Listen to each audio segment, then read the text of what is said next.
সম্মেলনে স্বাগত জানাই।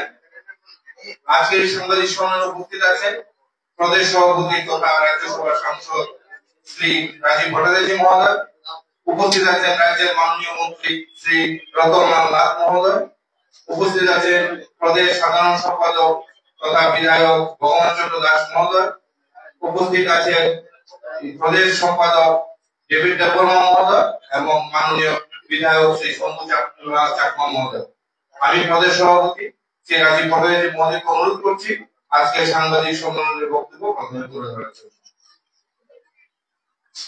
সাংবাদিক বন্ধুদের আজকের এই সাংবাদিক সম্মেলনে আপনাদের অনেক অনেক স্বাগত জানাচ্ছি। আপনারা অবগত আছেন যে আমাদের সরকার, ভারতীয় জনতা পার্টির পরিচালিত যে সরকার, এই সরকার আগামী 8ই মার্চ 2025-এ আমাদের দ্বিতীয় সরকারের দ্বিতীয় বৎসর পূর্তি হচ্ছে। তা আমরা ভারতীয় জনতা পার্টি নির্ণয় করি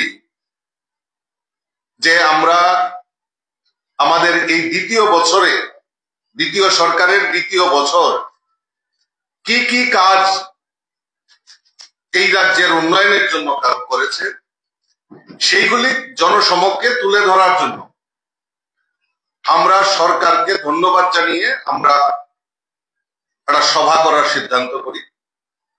কিন্তু পরবর্তী সময়ে আমাদের গোচরে আসে যে 8 মার্চ আমাদের এই রাজ্যে মাধ্যমিক এবং উচ্চ মাধ্যমিক পরীক্ষার সময়সূচি রয়েছে। সেই কারণে এই পরীক্ষার্থীদের কথা মাথায় রেখে আমরা ভারতীয় জনতা পার্টি সিদ্ধান্ত নিয়েছি যে 8 মার্চের পরিবর্তে 9 মার্চ আমরা রবিবার পড়েছে, আমরা আগরতলার স্বামী বিবেকানন্দ ময়দান, যেটা পুরনো আস্তাবল ময়দানে, আমরা সেখানে জনসভার আয়োজন করেছি। এবং আমাদের এই সরকারের যে অ্যাচিভমেন্ট, 2 বছরে কি কি কাজ করেছে, আমরা প্রথমে রাজ্য স্তরে 9 মার্চ আমরা করব, তারপর পর্যায়ক্রমে জেলা স্তরে, মন্ডল স্তরে এবং বুথ স্তরে আমরা অনুরূপভাবে সরকারকে ধন্যবাদ জানিয়ে এবং সরকারের সফলতা, মানুষের জন্য কি কি কাজ করেছে সেইগুলি জানার জন্য আমরা পর্যায়ক্রমে জেলা, মন্ডল এবং বুথ স্তরে এরকম কর্মসূচি আমরা বাস্তবায়ন করব। আজকের এই সাংবাদিক সম্মেলন থেকে আপনাদের জানাতে চাই যে আগামী 9ই মার্চ আমাদের সেই আস্তাবল ময়দানে আমাদের মধ্যে উপস্থিত থাকবেন আমাদের সর্বভারতীয় সভাপতি এবং আমাদের যিনি কেন্দ্রীয় স্বাস্থ্যমন্ত্রী আদরণীয় জেপি নাড্ডাজি সেখানে উপস্থিত থাকবেন। উপস্থিত থাকবেন আমাদের রাজ্যের মুখ্যমন্ত্রী, আমাদের এমপি, আমাদের মন্ত্রী পরিষদের সদস্যা, বিধায়ক বিধায়িকা, আমাদের বিভিন্ন পিএসইউর চেয়ারম্যানরা, আমাদের স্টেট অফিস বেয়ারার থেকে শুরু করে ভারতীয় জনতা পার্টির বুথ স্তর থেকে যেসব যারা যারা নেতৃত্ব দেন, সমস্ত স্তরের নেতৃত্ব থেকে শুরু করে দেবদুর্লভ কার্যকর্তারা সেদিন এই 9 মার্চ স্বামী বিবেকানন্দ ময়দানে সেখানে উপস্থিত হবে। আমি আপনাদের মাধ্যমে রাজ্যের সমস্ত জনগণের কাছে আবেদন রাখবো যে আসুন আপনারাও আমাদের স্বামী বিবেকানন্দের যে 9 মার্চ সময় 11টায় আমাদের যে মিছিল, আমাদের যে জনসভা হবে, বিশাল সমাবেশ হবে, সেখানে উপস্থিত থেকে সরকারের কি কি কাজ করেছে সেইগুলি শোনার জন্য এবং আমাদের সর্বভারতীয় সভাপতি আদরণীয় জেপি নাড্ডাজি কি কি বক্তব্য রাখেন সেগুলি শোনার জন্য আমি আপনাদের মাধ্যমে আমি রাজ্যের আপামর জনসাধারণের কাছে বিনম্রভাবে অনুরোধ রাখবো যে আপনারা আসুন এবং আমাদের এই সরকারের অ্যাচিভমেন্ট সম্পর্কে আপনারা ওয়াকিবহাল হন। আমি আবারও আপনাদেরকে স্বাগত জানাচ্ছি। সময় সকাল 11 ঘটিকায়। আজকে আমাদের যারা কার্যকর্তা, আমাদের যারা লিডার, আমরা সবাই সিদ্ধান্ত নিয়েছি যে আমাদের এই প্রচার প্রসারকে সুদৃঢ় করার লক্ষ্যে আমাদের নেতৃত্বরা, আমাদের বিধায়ক, আমাদের যারা মিনিস্টাররা রয়েছেন এবং আমার অফিস বেয়ারার, মোর্চা, জনজাতি মোর্চা, মহিলা মোর্চা, যুব মোর্চা প্রত্যেকে আলাদা আলাদা ভাবে সাংগঠনিক স্তরে বৈঠক করছেন এবং মানুষের কাছে আমাদের কার্যকর্তারা যাতে সেদিন বিশাল সংখ্যায় সেখানে উপস্থিত থাকেন তার ব্যবস্থা, তার প্রস্তুতি আমাদের সেখানে হচ্ছে। আমাদের রাজ্যে এই যে আমাদের মহাসমাবেশ, বিশাল সমাবেশ হবে, তার জন্য একটা টিম তৈরি করা হয়েছে। আর এই টিমের নেতৃত্ব দিচ্ছেন আমাদের মাননীয় মন্ত্রী, সিনিয়র মন্ত্রী, আমাদের আদরণীয় রতনলাল নাথ মহোদয়, উনার নেতৃত্বে সেখানে প্রণজিৎ সিংহ রায় মাননীয় মন্ত্রী, টিঙ্কু রায়, সুশান্ত চৌধুরী, আমার 3 জেনারেল সেক্রেটারি এবং আমাদের secretary vice president Papiya Dutta, এরকম একজন 9 জনের টিম আমরা গঠিত করেছি, যারা যাদের নেতৃত্বে এবং কিছু সাব কমিটি গঠিত করা হয়েছে, যাতে যারা এখানে এই সমাবেশে আসবে তাদের সুবিধা, পার্কিং এর সুবিধা থেকে শুরু করে সমস্ত কিছুর ব্যবস্থাপনায় এরকম আমরা টিম গঠিত করেছি। আমি আশা করি যে আপামর জনসাধারণ সবাই সেদিন অংশগ্রহণ করবেন এবং আমাদের সরকারের সফলতাগুলি আপনারা সেদিন জনসমক্ষে তুলে ধরার জন্য আমাদের নেতারা আমাদের সেখানে জনসমাবেশে বক্তব্য রাখবেন। আজকের এই সাংবাদিক সম্মেলনে উপস্থিত রয়েছেন আমাদের জনজাতি নেতা, state secretary Shri Bipin Shri David Debbarma এবং মাননীয় মন্ত্রী এখানে উপস্থিত আছেন, উনিও আপনাদের সামনে তুলে ধরবেন 2 বছরের অ্যাচিভমেন্ট সম্পর্কে। ভগবান দাস যিনি আমাদের জেনারেল সেক্রেটারি, উনিও রয়েছেন, বর্তমান বিধায়ক, প্রাক্তন মন্ত্রী, এবং শম্ভুলাল চাকমা বিধায়ক, উনিও রয়েছেন। তো উনারাও রাখবেন আপনাদের সামনে। আমি ছোট্ট করে 2-1টা কথা বলেই মাননীয় মন্ত্রী উনাকে আহ্বান করব যে উনি আপনাদের সামনে তুলে ধরবেন। আপনারা জানেন যে আমাদের সরকার প্রায়োরিটি বেস কিছু কাজ আমাদেরকে করেছেন। আমরা আমাদের যে মূল মন্ত্র, যে মোদিজির যে মূল মন্ত্র সবকা সাথ সবকা বিকাশ, সেই স্লোগানকে সামনে রেখে আমাদের সরকার বিগত 2 বছরে রাজ্যের মহিলা, যুবক, আমাদের কৃষক, শ্রমিক, সরকারি কর্মচারী, সমাজের প্রত্যেকটা অংশের মানুষের জন্য কিছু না কিছু পরিকল্পনার মাধ্যমে এই রাজ্যের যে আমাদের বিকশিত ত্রিপুরা, বিকশিত ভারত, এই স্লোগানকে সামনে রেখে আমাদের সরকার কাজ করছে। আমি ছোট্ট করে 2-1টা পয়েন্ট আপনাদের সামনে তুলে ধরবো। বাকি আমাদের সিনিয়র নেতা এবং সিনিয়র মন্ত্রী রয়েছেন, মাননীয় রতনলাল নাথ, উনি আপনাদের সামনে তুলে ধরবেন। আমরা যেটা অগ্রাধিকারের ভিত্তিতে কাজ করছি সেটা হলো আমাদের মহিলা ক্ষমতায়ন। আপনারা জানেন যে দীর্ঘ স্বাধীনতার পর থেকে মহিলাদের ক্ষমতায়নের কথা বলা হচ্ছে, বিভিন্ন সময়ে বিভিন্ন আন্দোলন হয়েছে, কিন্তু প্রকৃতপক্ষে দেশের যশস্বী প্রধানমন্ত্রী নরেন্দ্র মোদীজি পার্লামেন্টে বিল পাস করে 33 রিজার্ভেশন, অর্থাৎ মহিলা সশক্তিকরণ এবং মহিলাদের আত্মনির্ভর করার যে প্রয়াস, সেটা আমাদের দেশের যশস্বী প্রধানমন্ত্রী করেছে। তৎসঙ্গে এই ত্রিপুরা রাজ্যের সরকারও, আপনারা জেনে খুশি হবেন যে আমাদের এই রাজ্যে সেলফ হেল্প গ্রুপ এখন পর্যন্ত প্রায় 47,600টি স্বসহায়ক দল গঠন করা হয়েছে, যার মধ্যে আমরা একটা নতুন কনসেপ্ট আমরা শুনতে পাই, লাখপতি দিদি, লাখপতি দিদি। আপনারা জেনে খুশি হবেন যে আজকে আমরা বুক উঁচিয়ে বলতে পারি এই রাজ্যে এখন পর্যন্ত রাজ্যের স্বসহায়ক দলের প্রায় 91,000 মহিলা লাখপতি দিদি এখন পর্যন্ত আমাদের হয়েছে। আমি প্রথমে বলেছি যে 33% রিজার্ভেশনের কথা, সেটা আমাদের মোদিজি করেছেন এবং আমাদের রাজ্য সরকারও এই 33 রিজার্ভেশনের সংরক্ষণের বিলের উপর সমর্থন জানিয়ে এটা রাজ্য সরকারও সেটা অ্যাডপ্ট করেছে। এবং সবচেয়ে বড় জিনিস যেটা হলো আমাদের মাননীয় মুখ্যমন্ত্রী এবং রাজ্যের মন্ত্রিসভার সদস্যরা মিলে মহাবিদ্যালয় স্তরে যারা ছাত্রীরা রয়েছেন তাদের যে ফিস দিতে হয় সেটাকে মকুব করা হয়েছে। আপনারা জানেন যে আমাদের সম্পত্তি কেনা বেচার সময় কেনার সময় আমাদেরকে একটা ট্যাক্স দিতে হয়। এই ট্যাক্স মহিলাদের নামে যদি সম্পত্তি কেনা হয় সেখানে 2% ডিডাকশন দেওয়া হয়েছে মহিলাদের ক্ষেত্রে। Tripura state policy for empowerment of women 2022 সেটা রাজ্যে চালু করা হয়েছে।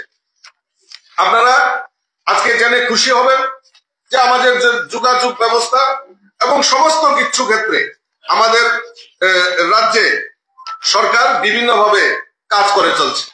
আজকে ল অ্যান্ড অর্ডার আমাদের এই রাজ্যে ল অ্যান্ড অর্ডার আলাদা করে সেটা সামনে আজকে রাজনৈতিক হিংসাই হোক এবং বিভিন্নভাবে এই ক্রাইমকে দমন করার জন্য আমাদের সরকার বদ্ধপরিকর এবং কোন রকম কম্প্রোমাইজ ছাড়া আমাদের সরকার এই এজেন্ডাতে ভালোভাবে কাজ করছেন। তার জন্য রাজ্য সরকারকে ধন্যবাদ জানাই। আপনারা জেনে খুশি হবেন 2020 থেকে 2024 পর্যন্ত এখন পর্যন্ত এনডিপিএস মামলায় প্রায় 2308টি মামলা হয়েছে।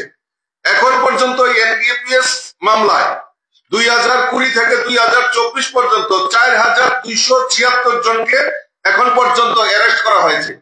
অর্থাৎ এই এনডিপিএস মামলা যেই হোক না কেন, যেই দলেরই হোক না কেন, সেখানে সরকার কোন রকম প্রায়োরিটি না দিয়ে সরকার এই পুলিশকে এবং প্রশাসনকে এই ল অ্যান্ড অর্ডারকে যাতে বিঘ্নিত না হয় তার জন্য এই এনডিপিএস মামলায় এতজনকে অ্যারেস্ট করা হয়েছে। কোনো পক্ষপাতিত্ব নেই, কারণ এইগুলি কমিউনিস্ট শাসনে এইগুলি নির্মাণ করা হয়েছিল।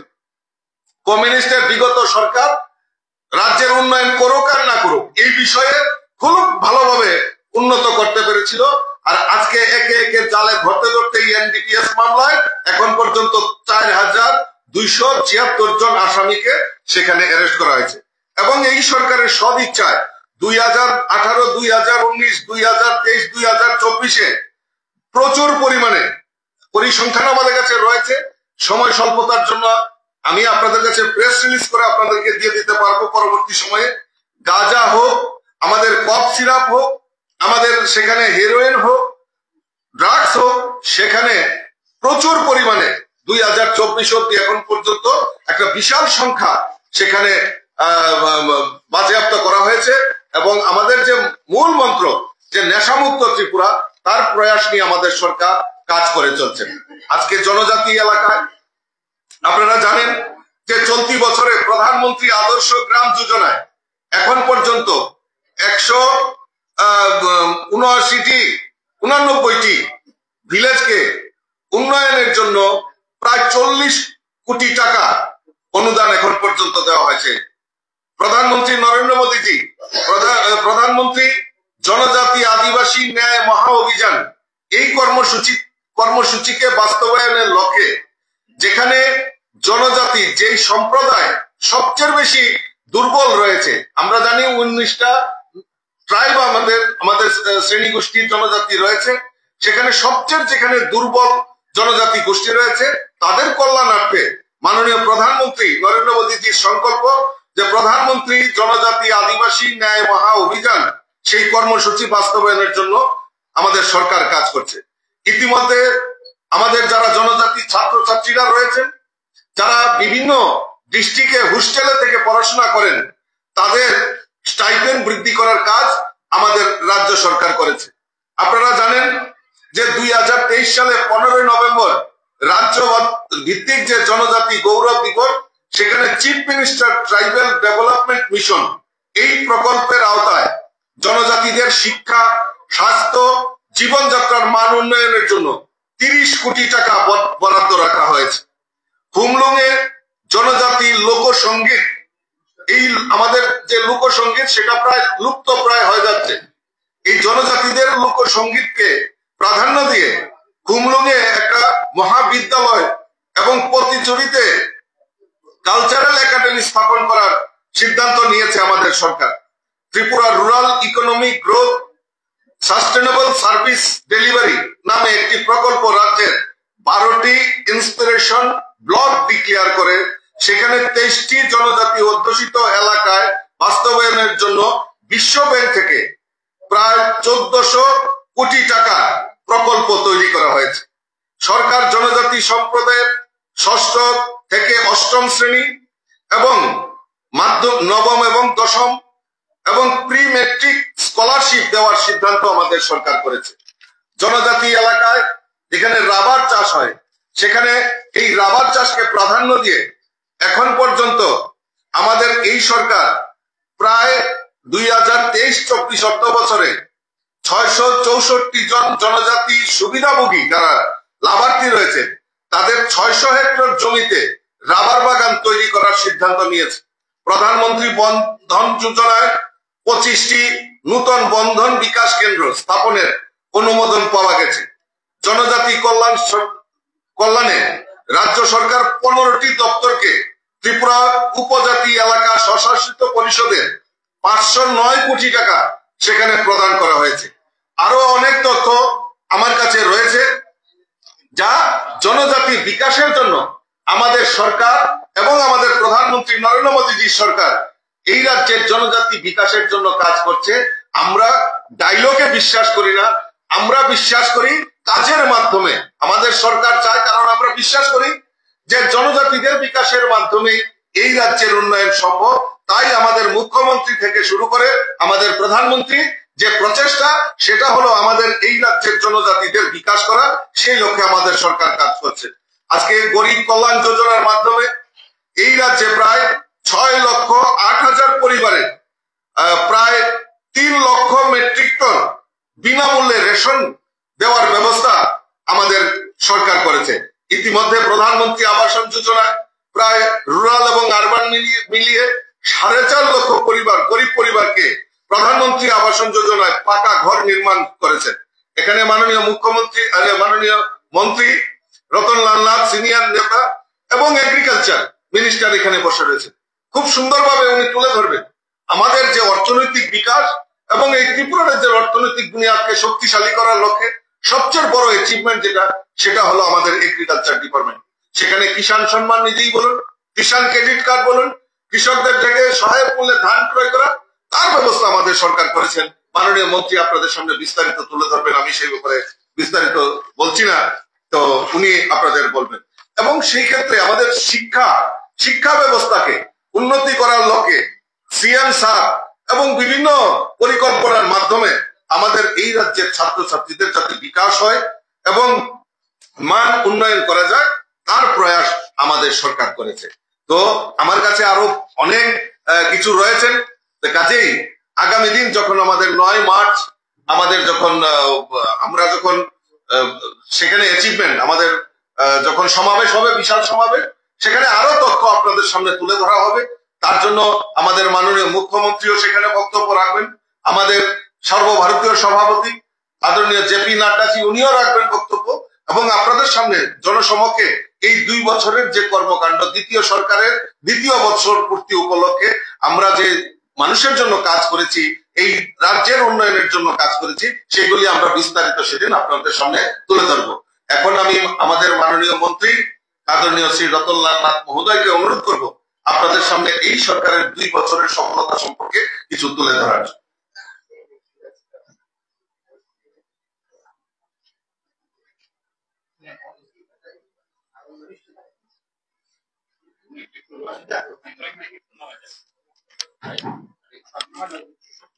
সবাইকে নমস্কার। আজকে আমাদের ভারতীয় জনতা পার্টির কেন সাংবাদিক সম্মেলন আমাদের রাজ্যের সভাপতি তুলে ধরেছে। 7 বছর ধরে আমরা সরকারে আছি। 5 বছরের কাজ, এরপরে 2 বছরের কাজ। এই 2 বছরে কাজ কি হয়েছে রাজ্যের মানুষ জানে। আরো এটা কিভাবে তুলে ধরা যায়, কারণ আমাদের সংগঠনের শক্তি বৃদ্ধি হয়েছে এবং এর সাথে রাজ্যের উন্নয়ন হয়েছে, সেগুলি মানুষ জানা দরকার। কারণ কেউ খুব মুষ্টিমেয় কিছু লোক বিভ্রান্ত হচ্ছে, সেই জন্যই প্রতি উৎসবে এটা জানানো দরকার। আমাদের রাজনৈতিক জীবনে গত 7 বছরে এ রাজ্যে যে ব্যাপক উন্নয়নের কর্মযজ্ঞ চলছে, তা কেউ অতীতে ভাবতেও পারেনি। আপনারা দেখেছেন বিভিন্ন সময় আমাদের সাথে আপনারা গ্রামাঞ্চলে যাচ্ছেন, সত্যি আজ প্রমাণিত মোদি হ্যায় তো মুমকিন হ্যায়। আপনারা জানেন আমাদের সরকার, আমাদের পার্টির আর অন্য পার্টির মধ্যে একটু পার্থক্য আছে। আমাদের পার্টির নিয়ম হলো, আমরা কিভাবে চিন্তা করি, এক পৃথিবী, এক পরিবার, এক ভবিষ্যৎ, এক ভারত, এক পরিবার, এক ভবিষ্যৎ, এক ত্রিপুরা, এক পরিবার, এক ভবিষ্যৎ। সিপিএম কে আমরা আলাদাভাবে দেখছি না। অয়ং নিজ পরবেতি লঘু চেতসান উদার চৈতনাং তু বসুদৈব কুটুম্বকম। কারণ এটা আমার, this is mine, that is yours, such is the consideration of the narrow minded people. আর যারা উন্নত মনের পরিচয় তারা বলে আমরা, আমি বলে না, এটা তোমার, এটা আমার। একমাত্র ভারতীয় জনতা পার্টি এটাকে চিন্তা করে, এই জন্য আমরা সবকা সাথ সবকা বিকাশের কথা বলি, কারণ আমরা আলাদাভাবে চিন্তাই করি না। তো এই 7 বছরে যে কাজ হয়েছে, একটু আগে আমাদের মাননীয় সভাপতি বলেছেন, তবু কয়েকটা পয়েন্ট আমি বলছি। যারা সিনিয়র জার্নালিস্ট, আপনারা জানেন যেদিন আমাদের রাজ্য পূর্ণ রাজ্যের মর্যাদা পেয়েছে 72-73 সাল, সেই অর্থ বছরে রাজ্যের বাজেট ছিল 43 কোটি 60 লক্ষ, অনলি 43 কোটি 60 লক্ষ। কত লোক ছিল? 15,56,000 মানুষ ছিল ত্রিপুরাতে। এবার এতদিন পরে লোক সংখ্যা হয়েছে কত? 42,03,000।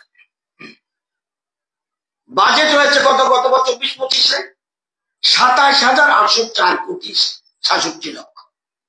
লোক সংখ্যা কত বেড়েছে? লোক সংখ্যা বেড়েছে 170%। বাজেট আমরা কত বাড়িয়েছি? 63,666%। তো এই যে বলছি আমরা সবকা সাথ সবকা বিকাশ, এই জন্যই সম্ভব হচ্ছে। 63,666%। লোক বেড়েছে মাত্র 170%। তাহলে কত বাজেট বৃদ্ধি করা হচ্ছে সবকা সাথ সবকা বিকাশের হতে গেলে। আপনারা জানেন আমাদের রাজ্যে, আমাদের আশার আগে মাথাপিছু মানুষের বার্ষিক আয় ছিল 1,744 টাকা, 1,444 টাকা। আজকে এই 7 বছরে সেটা এসে দাঁড়িয়েছে 1,77,723 টাকা। পার ক্যাপিটা ইনকাম কিভাবে বেড়েছে, এবং 17-18-তে রাজ্যের জিএসডিপি ছিল 43,716 কোটি, আর এখন জিএসডিপি হলো 91,224 কোটি। আমাদের প্ল্যানে 1 লক্ষ কোটি এই বছর আমরা নেওয়ার জন্য জিএসডিপি। এরপরে বলেছে আমরা অতীতে চিন্তাও করতে পারি। আমাদের রাজ্যের গ্রামে কত পরিবার থাকে? গ্রামের মানুষের পরিবার হলো 7,50,583টা পরিবার।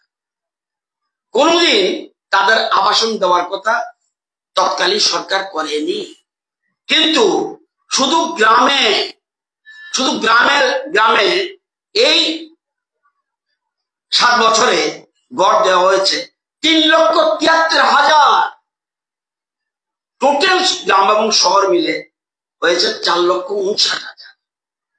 এবং যেটা বলছে ফ্রি চাল 24,76,000 মানুষ মাথা পিছু 5 কেজি করে পাচ্ছে।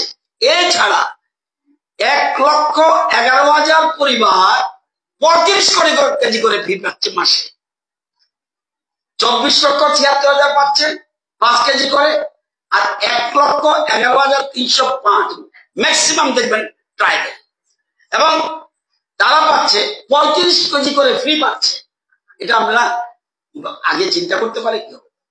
এবং আপনারা জানেন যে 3% বাড়িতে আগে জলের লাইন গেছিল, জলের পাইপ লাইনে 3%, আজকে 84%, 84.27%, এবং জাতীয় গড় পর্যন্ত 72%। আমরা এই রাজ্যে 7 বছরের মধ্যে কোন জায়গায় নিয়ে পৌঁছেছি?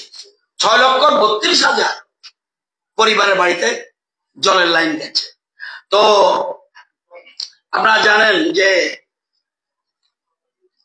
একটা জিনিস দেখলে বুঝবেন রাজ্যের উন্নয়ন হয়েছে কিনা না হয়েছে, এটা তথ্য এখন আপনারা যখন গ্রামে গঞ্জে যান এটা দেখবেন। আগের সরকারের আমলে জাতীয় সড়ক কতটুকু হয়েছিল? 99 কিলোমিটার, 99 কিলোমিটার মাত্র জাতীয় সড়ক। এর জন্য কত খরচ হয়েছে? 1,128,37,00,000। বামেদের সময় জাতীয় সড়ক 99 কিলোমিটার। আমাদের সময় জাতীয় সড়ক হয়েছে কত? আমাদের সময় জাতীয় সড়ক হয়েছে যে আমাদের সময় জাতীয় সড়ক হয়েছে 304। এই যে বলছি আগে জাতীয় সড়ক হয়েছে 2 লেন, ভালো করে বুঝবেন, 2 লেন 99 কিলোমিটার। আমাদের সময় জাতীয় সড়ক হয়েছে কত?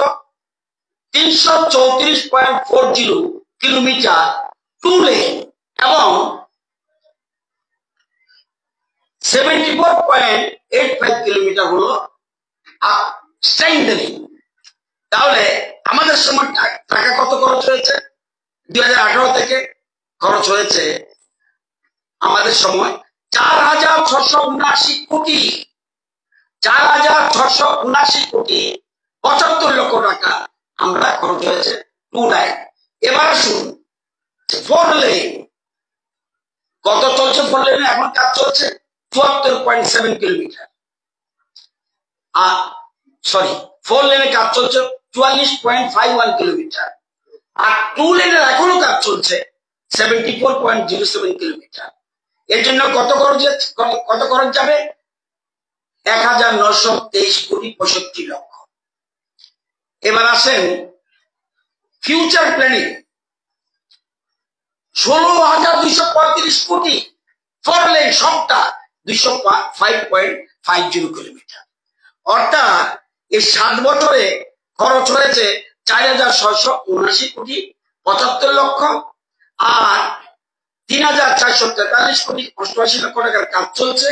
ফিউচার প্ল্যানিং 16,235 কোটি। তাহলে গ্রামে গিয়ে দেখুন রাস্তা, জাতীয় সড়কের কি অবস্থা। এটা কেউ কোনদিন চিন্তা করতে পারেনি, এটা ভাবার বিষয়। আপনারা জানেন, একটু আগে বলেছে সেলফ হেল্প গ্রুপের কথা। আপনারা তো আগরতলা শহরে আছেন, এজিএমসি এন্ড জিবি হসপিটালে সুপার স্পেশালিটি বিভাগ একসাথে 9টা খুলেছে। কোন রাজ্য সরকার, দায়িত্ব নিয়ে বলছে, ভারতবর্ষের কোন রাজ্য সরকার একসাথে 9টা সুপার স্পেশালিটি করার সুবিধা নেই, কেউ পারেনি।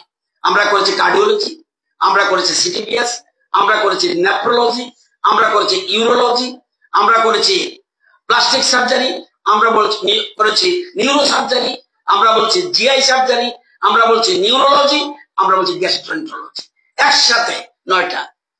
আসন সংখ্যা সম্বন্ধে কতবার কত কিছু বলেছি বিধানসভায়। আইবিডি সিট কত ছিল এজিএমসিতে? 727টা। এই 7 বছরে কত হয়েছে? 1413 আসন অ্যাডমিট হওয়ার যে আইপিডি 1413, এবং 7 বছরের মধ্যে ডেন্টাল কলেজ হয়ে গেল রাজ্যে, এবং 150 আসন বিশিষ্ট প্রাইভেট মেডিকেল কলেজ শান্তিনিকেতন এটা আমরা স্থাপন করেছি। আর কেন করে multi speciality and super speciality হাসপাতালের জন্য সিজা হসপিটালকে এন্ড রিসার্চ ইনস্টিটিউটকে আমরা জমি লিজ দিয়েছি। তো এবং আমার জানা মতে আমাদের রাজ্যেই বোধ হয়, এটা আমরা এটার তথ্যটি কালেক্ট করে নেবেন, আয়ুষ্মান কার্ড এবং মুখ্যমন্ত্রী জন আরোগ্য যোজনা ভারতবর্ষে 100% করে রয়েছে। 100 মিনস 100। কেউ যদি না করে থাকে আমি জানি না, কে এখন বললে আমি তো করিনি, এখন নিয়ে যে করি দেব। মুখ্যমন্ত্রী জন আরোগ্য যোজনা এবং Ayushman card 100% covered only state of Tripura. যদি ওনারা করে থাকে ধন্যবাদ, কিন্তু আমার জানা মতো আমি যতটুকু খবর নিয়ে নিয়েছি সেটা আমরা এই যে জিনিস এবং 5 লক্ষ টাকা, এবং জানেন কটা হাসপাতালে সুবিধা পাবেন? দেশের সুবিধা পাবেন 30,000 হাসপাতাল ভারতবর্ষে, সেইগুলিতে এই বেনিফিট পাবেন। আমাদের রাজ্যে 136টা হাসপাতালে এই বেনিফিট পাবেন। আছে কত রাজ্যে। ও শুধু এটা নয়, আপনারা জানেন যে বলতে গেলে অনেক, তবু আমি বলছি, জানেন এক্সটার্নালি এইডেড, এই যে বলছে এত কাজ কিভাবে হচ্ছে, ADB, world bank, JICA, Indo German externally aided আমাদের এত বছরে তারা কত টাকা আনতে পেরেছে? তারা আনতে পেরেছে তাদের সময়ে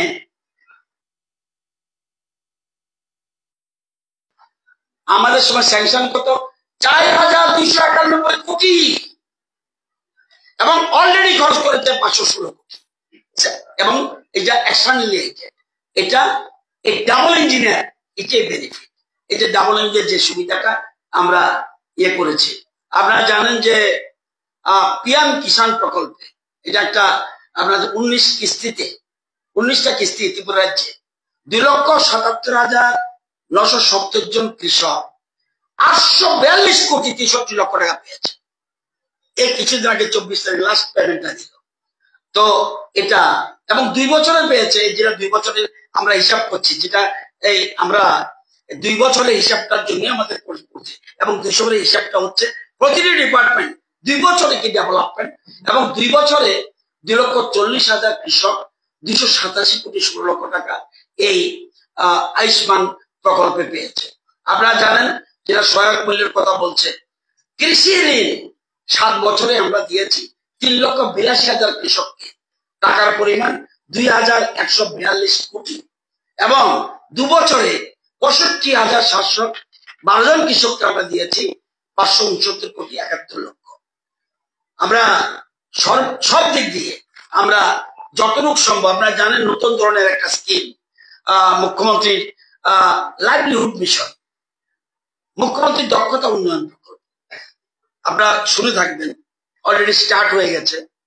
ট্রিপল ই মানে ইংলিশ, এমপ্লয়াবিলিটি, এন্টারপ্রেনারশিপ, মানে কলেজে থাকতে থাকতে তাদেরকে আমাদের ছেলে মেয়েরা রাজ্যে তুলনামূলক ভাবে ইংরেজিতে কথা বলতে অসুবিধা হয়, এই জন্য আমরা তাদেরকে ঝরঝর করে যেন ইংরেজি বলতে পারে, এই জন্য দক্ষ স্কিল ডেভেলপমেন্ট করে দিচ্ছি। এমপ্লয়াবিলিটি, কিভাবে ইন্টারভিউ ফেস করবে, দেখবেন ইন্টারভিউ দিতে গেলে মাথা চুলকায়, একটু জড়তা থাকে, কিভাবে ফেস করতে হবে, এই মুখ্যমন্ত্রী দক্ষতা উন্নয়ন প্রকল্প আমরা করছি, কিভাবে ইন্টারভিউ ফেস করবে সেই জন্য স্কিল ডেভেলপ করে দিচ্ছি।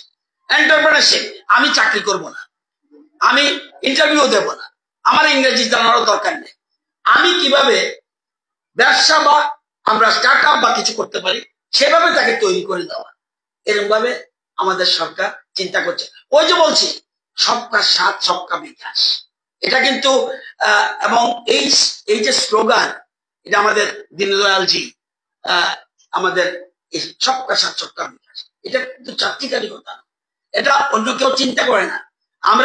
আমরা এরকম না, আমরা কমিউনিস্ট মাতৃপত্র বলতে পারবো না, যে আমরা মূল কথাটি হলো আমাদের আত্মনির্ভর, যেটা আমাদের মাননীয় সভাপতি প্রথমে বলেছে যে 91,000 দিদি লাখ হলো আমাদের আত্মনির্ভর বানিয়ে দাও। আপনারা জানেন যে সেলফ হেল্প গ্রুপের মাধ্যমে আরেকটা আমরা করছি ইদানিং, ওই যে মুখ্যমন্ত্রী দক্ষতা উন্নয়ন প্রকল্পে, সেটা হলো পুকুরে তো আমরা মাছের চাষ করি, জানেন আমাদের এই যে মুক্তোর চাষ শুরু হয়েছে, একই পুকুরে মাছের চাষ করছে, মুক্তোর চাষ শুরু হয়ে গেছে। তাহলে একই জল দিয়ে মাছ যেমন চাষ করব, একই জল দিয়ে মুক্ত উৎপাদন করব, এবং মুক্তগুলি 100% বিক্রি হবে আমাদের এই মুখ্যমন্ত্রী দক্ষতা উন্নয়ন প্রকল্পের মাধ্যমে আমরা এটা করছি। তো বেশি কিছু আর বলছি না, শুধু বলবো যে দেখুন, আমরা কিন্তু কথা পাল্টি মারতে পারবো না, আমরা এই কথা বলতে পারবো না নেতাজি সুভাষ তেজল কুকুর ছিল, পরে আবার সরি। আমরা বলতে পারবো না রবীন্দ্রনাথ ঠাকুর বুর্জোয়া কবি, আবার সরি।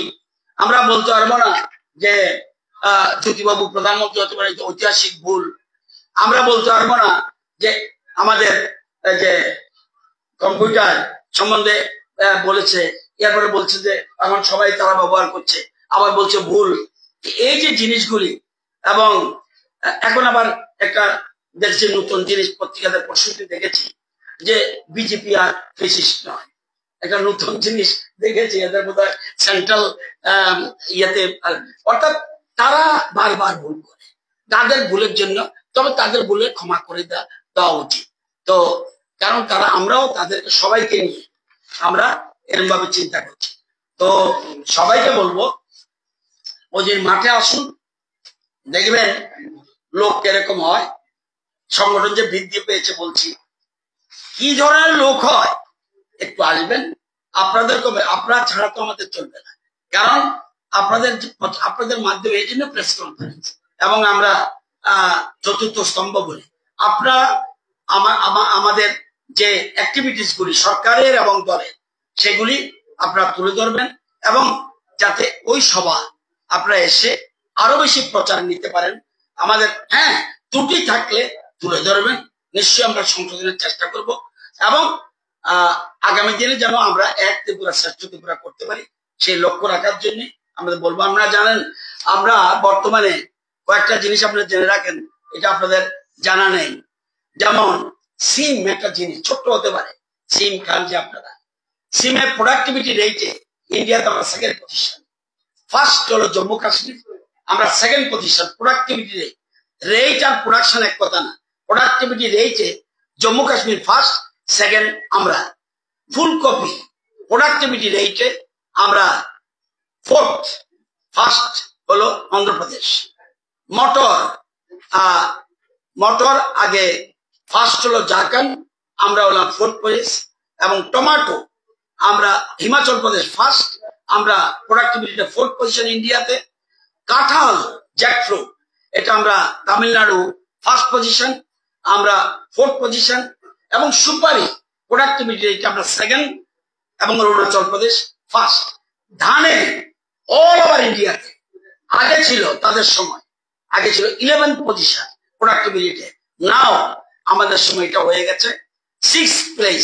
আমাদের আগে রয়েছে মাত্র পাঞ্জাব, হরিয়ানা, তামিলনাড়ু, তেলেঙ্গানা, অন্ধ্রপ্রদেশ, দেন আমরা আসাম, পশ্চিমবঙ্গ, এরা সব আমাদের পিছনে প্রোডাক্টিভিটিতে। কিন্তু আমাদের মুশকিল, আমাদের জায়গা কম। তো আমরা আমাদের রাজ্যে প্রোডাক্টিভিটি রেট ধানের ক্ষেত্রে পার হেক্টর 3299 কেজি। আপনারা জানেন যে কিছুদিন আগে বিজ্ঞানী এসেছিল কেনিয়া থেকে, উনি সাউথ ইস্ট এশিয়ার দায়িত্বে। আমরা এক কানিতে জমিতে আগে 3000 কেজি আলু হতো, এখন হচ্ছে 6000 7000 কেজি। বলছে এটা তো ইন্ডিয়াতে আগেও ছিল, কেন আগে যারা ছিল সরকারে কেন আনলো না আমি জানি না। আজকে এটার জন্য এটা বলে এআরসি পদ্ধতিতে পোটাটো চাষ, আমরা এটা আরো বাড়াচ্ছি। সুতরাং খাদ্য স্বয়ংবর করার জন্য আমরা চেষ্টা করছি। এই সরকারের সহযোগিতায় কৃষকরা পাশে রয়েছে। কৃষকরা আমরা দেখেছেন পরশুদিন আমরা 20 জনকে দিল্লিতে পাঠিয়েছি নিউ টেকনোলজি সম্বন্ধে প্রশিক্ষণ নেওয়ার জন্য। এরকম 20 জন করে 10টা টিম আমাদের রাজ্য থেকে যাবে। প্রতি মাসে আমরা 20 জনকে পাঠাবো নিউ টেকনোলজির জন্য। তো আমাদের সরকার সবকিছু আছে, সব ডিপার্টমেন্ট, সে ট্যুরিজম বলুন, ইন্ডাস্ট্রি বলুন। ইন্ডাস্ট্রিটা এরকম ভাবে দেখলে হবে না। আমাদের সরকার, আপনারা জানেন, আমরা কিন্তু আমাদের নীতিটা একটু অন্যদের তুলনায় আমরা বলছি, আমরা পুঁজিবাদও নই, আমরা সাম্যবাদও নই, আমরা হলো মানবতাবাদ। এখানেই পার্থক্য, কোথাও ওয়ার্ল্ডে এটা পাবেন না। একাত্ম মানববাদ, আমরা সোশ্যালিজমও না, আমরা কমিউনিজমও না, আমরা ক্যাপিটালিজমও না, আমরা হলাম ইন্টিগ্রেটেড, দ্যাট ইজ হিউম্যানিজম, মানবতাবাদ। আমাদের একটু পার্থক্য আলাদা। আমরা কাউকে আপনাকে শত্রু মানব, যদি শত্রু হন আমি আপনাদের শত্রু বলবো না, কারণ আপনাদের নিয়েই রাজ্যকে ডেভেলপমেন্ট করতে হবে। এই জায়গায় আমরা যাচ্ছি। হ্যাঁ, একটু সময় লাগবে, কিন্তু আমাদের লক্ষ্যে আমরা পৌঁছবো। সবাইকে ধন্যবাদ। আমরা আমাদের প্রচারের লক্ষ্যে আমাদের সোশ্যাল মিডিয়াতে আমাদের যারা নেতৃত্ব, আমাদের যারা কার্যকর্তা, সকলকে আমরা আমাদের সোশ্যাল মিডিয়াতে এই লঘু এই কয়দিন ধরে আমরা দাঁড়ালে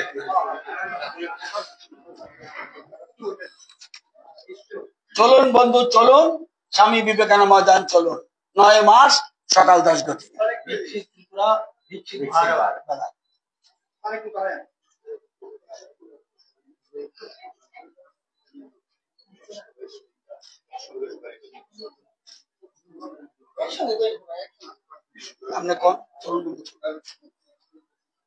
भारतीय जनता पार्टी जिंदाबाद, भारतीय जनता पार्टी जिंदाबाद, विकसित त्रिपुरा, विकसित भारत, विकसित त्रिपुरा, विकसित भारत, विकसित त्रिपुरा, विकसित भारत। भारत माता की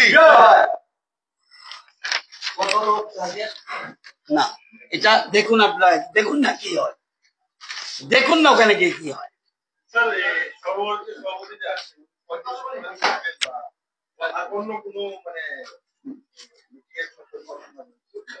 এখন পর্যন্ত আমাদের কাছে যেটা কনফার্মেশন এসছে, উনি সভাতেই আসবেন। পরবর্তী সময়ে কর্মসূচি উনার, আর উনি আসার পর মানে ওনার শিডিউল আসার পর আপনাদের সামনে আরেকবার আমরা তুলে ধরবো। সরকারের 2 বছর পূর্তি মাথার প্রতি কি কোনো ধরনের আহ্বান বা জনসভাতে কথা হয়েছে? আমরা সকল স্তরের নেতা, সকল স্তরের জনগণ, আপামর জনসাধারণকে আমরা আপিল করছি, যেহেতু এটা পার্টির প্রোগ্রাম এবং সরকার এই 2 বছর পূর্তি উপলক্ষে আগের দিন হয়তো একটা ফলসভা করবে, সেখানে সরকারের শরিক হিসাবে মন্ত্রীদেরকে সেখানে তো ডাকাই হবে, সরকার আলাদা প্রোগ্রাম আলাদা হবে, আর এটা পার্টির প্রোগ্রাম। সরকারের থেকে কথা বলছে রাজ্য হয়েও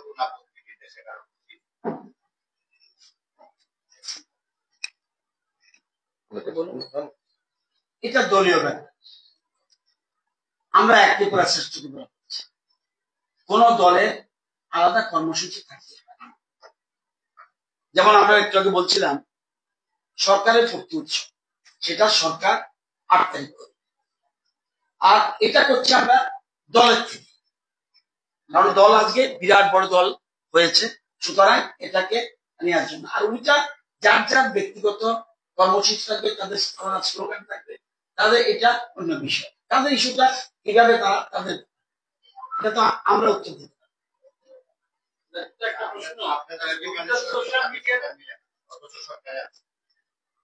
যখন এরা আমাদের সাথে মিলেই সরকার করছি, আমরা কি কোথাও বলেছি আমরা ইনার লাইন টার্গেট দেব?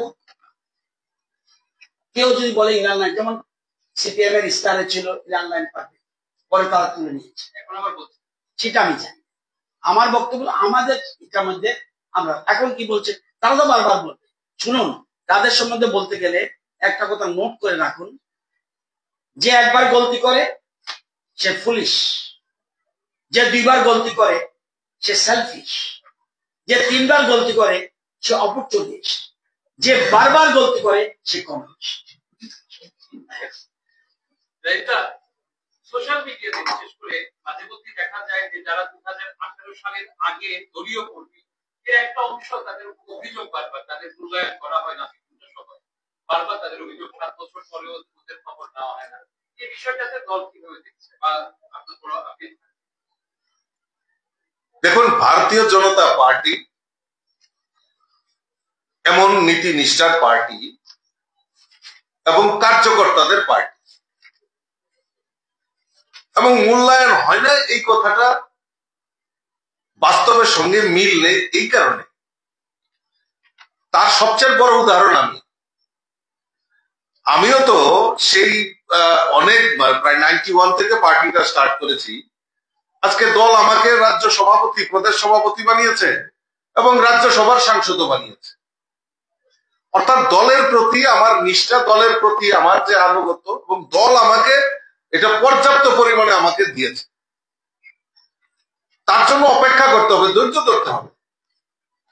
তো কার্যকর্তারা যারা রয়েছেন, যারা এই সোশ্যাল মিডিয়া, দেখুন সোশ্যাল মিডিয়া এক জিনিস, আর মনের ভাব আবেগ প্রকাশ করার জন্য, কারণ আমাদের গার্জেন রয়েছে, আমাদের মুখ্যমন্ত্রী রয়েছে, আমাদের এমপিরা রয়েছে, আমাদের মন্ত্রী পরিষদের সদস্যরা, আমাদের সংগঠনের নেতৃত্বরা রয়েছে।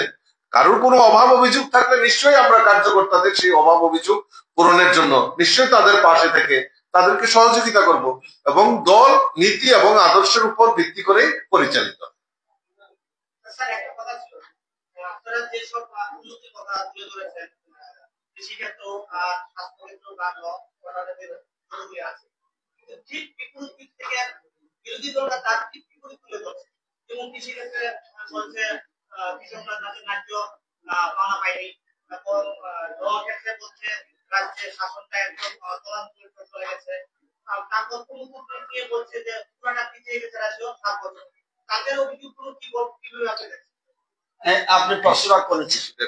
দেখুন, আমি কয়েকটা কথা বলি। আমাদের একজন পিএসসি চেয়ারম্যান আছে বিরোধী দলের, পিএসসি চেয়ারম্যান সবসময় বিরোধী দলের।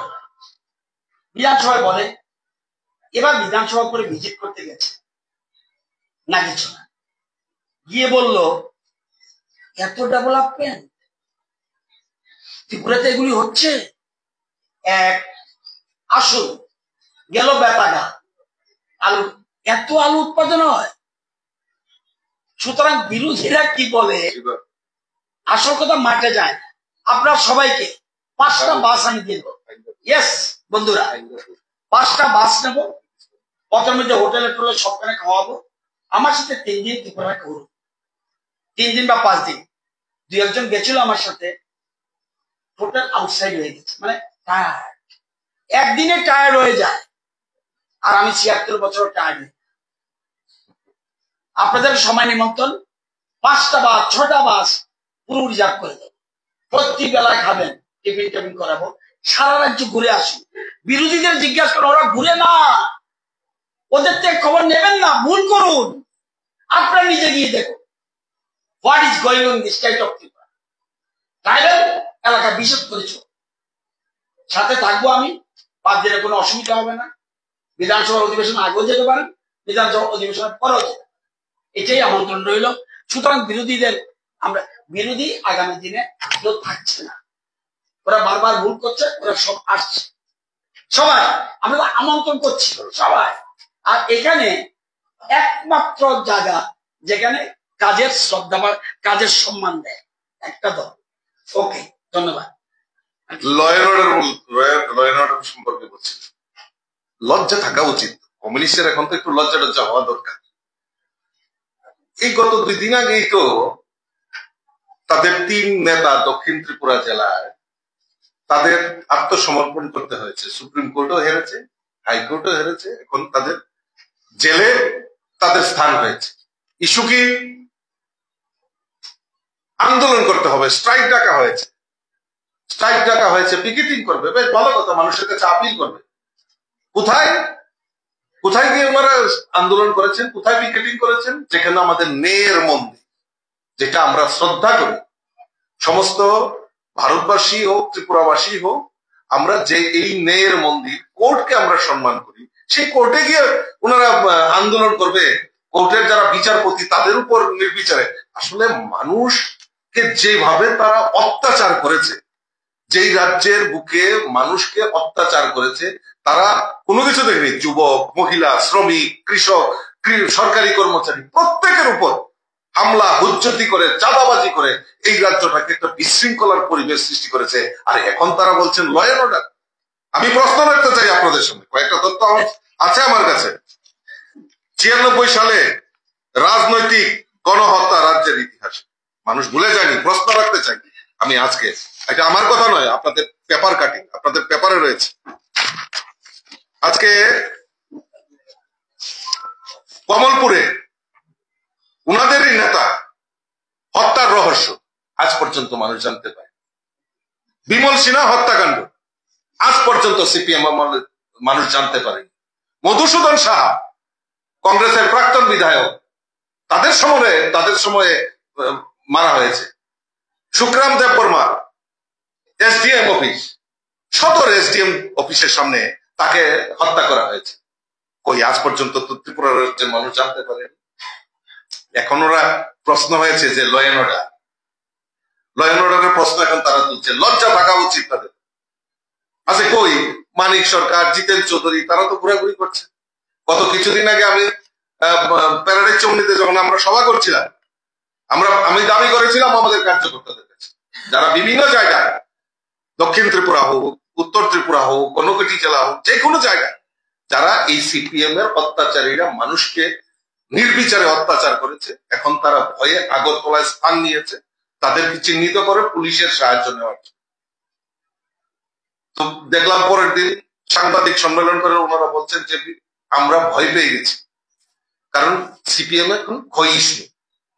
তাদের পার্লামেন্টের লোকসভাতেও তাদের স্ট্রেংথ নেই, রাজ্যসভাতেও নেই, ত্রিপুরাতেও দিন দিন ক্ষয়িষ্ণু হচ্ছে।